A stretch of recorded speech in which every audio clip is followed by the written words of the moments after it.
Media మిత్రులందరికీ నమస్కారం.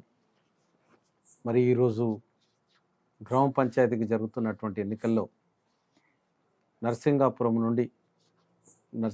గ్రామ పంచాయతీకి కూటం సమిరెడ్డి గారు పోటీ చేస్తూ ఉన్నారు. కాంగ్రెస్ పార్టీ అభ్యర్థిగా, బలపరిచినటువంటి అభ్యర్థిగా. మరి ఆ ప్రచార భాగంలో చాలామంది రాజకీయ నాయకులు, కౌశిక్ రెడ్డి లాంటి వాళ్ళు ఈ గ్రామానికి వచ్చి ప్రెస్ మీట్లు పెట్టి ఒక సుశిక్తుడైనటువంటి తిరుపతి రెడ్డిని ఇష్టారాజ్యంగా మాట్లాడడం చాలా దారుణం. కౌశిక్ రెడ్డి గారికి కొంచెం మతి భ్రమించి మాట్లాడుతున్నాడేమో అనిపిస్తుంది.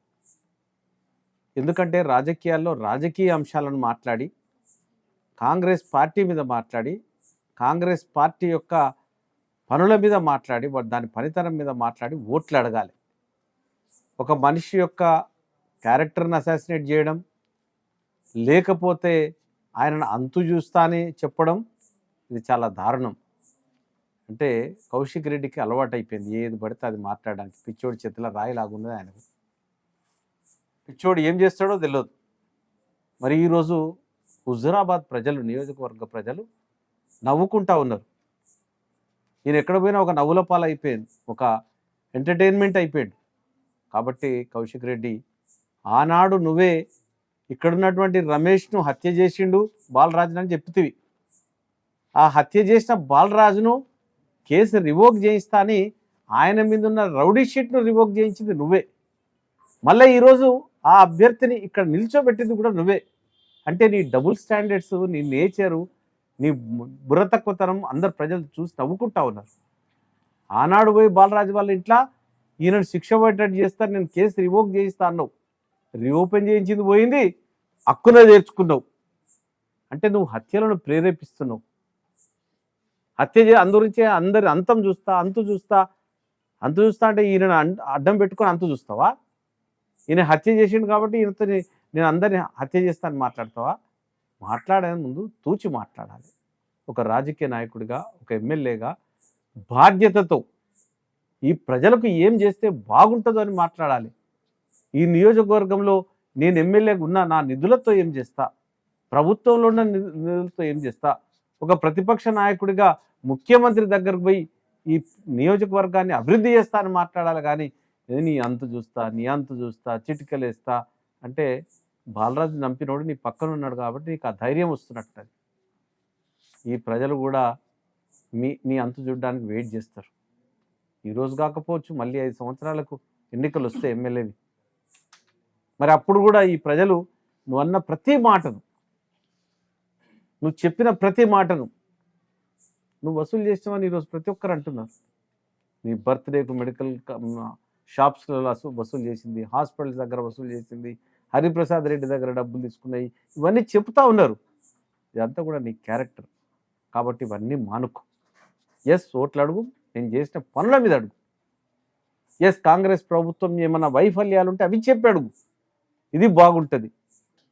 ఒక ఇండివిజువల్ క్యారెక్టర్ని పట్టుకొని నువ్వు పార్టీలు మారినప్పుడల్లా, ఇప్పుడు అన్న చెప్పే 4 పార్టీలు మారినవన్నీ. ఎస్, రాజకీయ పార్టీలు మారడం అంటే ఆయన నిజంగా కూడా ఒక సైనికుడు తెలుగుదేశానికి. తెలుగుదేశం పార్టీ అంతరించిపోయిన తర్వాత, ఈ రాష్ట్రంలో లేకుండా పోయిన తర్వాత తన పార్టీ మారాడు.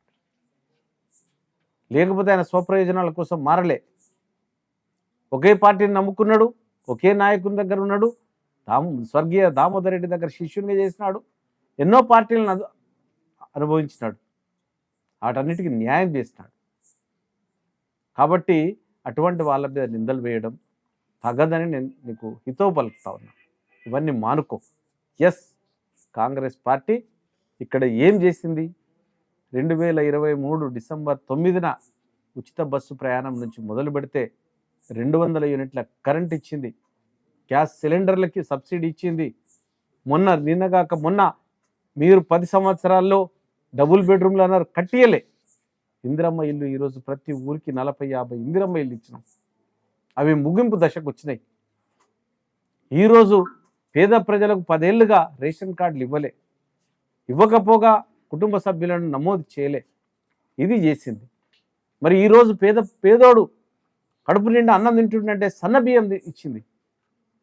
వీటి మీద మాట్లాడు. మీ వాడు ధనిక రాష్ట్రాన్ని దరిద్రపు రాష్ట్రంగా, అప్పుల రాష్ట్రంగా చేసినాడు. ఆ 8 లక్షల కోట్ల అప్పు తీర్చాలంటే ట్యాక్సులు వేయొద్దు, సంపదను సృష్టించాలి. ఆ సంపదను సృష్టించడం ఎట్లా అని ఆయన చేస్తూ ఉన్నాడు. ఈ పనుల మీద మాట్లాడాయా కౌశిక్ రెడ్డి? మర్డర్లు, అంతము, హత్య ఇవన్నీ మానే. మీ వాడే పక్క రౌడీ షీటర్ ఇక్కడున్నోడు రమేష్. వాడిని పక్కన పెట్టుకుని నువ్వు హత్య చేస్తా అంటే వాడే నేను ఒకరోజు ఏదో చేస్తాడు. అది గుర్తుపెట్టుకో.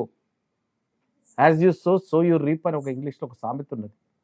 నువ్వు ఏది చేస్తే అది. కత్తి పట్టినోడు కత్తితోనే కథమైనడు. ఇది చరిత్ర, రక్త చరిత్రలో కూడా మనం చూసినాం. కాబట్టి నువ్వు అటువంటి చిల్లర పనులు, చిల్లర మాటలు మాట్లాడకుండా ఇకనైనా రాజకీయ అంశాల మీద మాట్లాడు, అభివృద్ధి మీద మాట్లాడు, సంక్షేమ పథకాల మీద మాట్లాడు. బాగుంటుంది, ప్రజలు హర్షిస్తారు. లేకపోతే ప్రజలు చీత్కరించే రోజు వచ్చింది. నేను ఆల్రెడీ చీత్కరించినారు. ఇవన్నీ మానుకోవాలని నేను విజ్ఞప్తి చేస్తా ఉన్నా. మరి ఇక్కడ నర్సింగాపూర్ గ్రామంలో ఉన్న ప్రజలందరికీ కూడా నేను ఒకటే విజ్ఞప్తి చేస్తా ఉన్నా. ఇద్దరు మనుషులు ఉన్నారు ఇక్కడ. సమ్మిరెడ్డి గారు ఉన్నారు, అటు రమేష్ ఉన్నాడు. ఒక హత్యలు చేసే అతను, ఒక మర్డరర్. మరి ఈరోజు ఒక మంచి మామూలు రైతు కుటుంబం నుండి వచ్చినటువంటి సమ్మిరెడ్డి గారు ఉన్నారు. సమ్మిరెడ్డి గారు రైతు. ఆ రైతులకు ఏం చేయాలో తెలుసు. వాళ్ళ పిల్లలు, ఒక డాక్టరు, ఒక ఆయన వ్యాపారవేత్త, ఒక ఆయన సబ్ ఇన్స్పెక్టర్. ఆయన ఉద్యోగం ఆయన చేసుకుంటా ఉన్నాడు. అంటే ఒక సక్సెస్ఫుల్ ఫాదర్ ఇక్కడ. వాళ్ళకి చదువు చెప్పి, విద్యాబుద్ధులు చెప్పి మంచిగా సెటిల్ చేసిన ఫాదర్ ఆయన. ఒక మంచి ఫాదర్గా ఉన్నాడు. కాబట్టి దయచేసి ప్రజలందరూ కూడా సమ్మిరెడ్డి కత్తెర గుర్తు మీద ఓటేసి గెలిపించాలని విజ్ఞప్తి చేస్తా ఉన్నారు.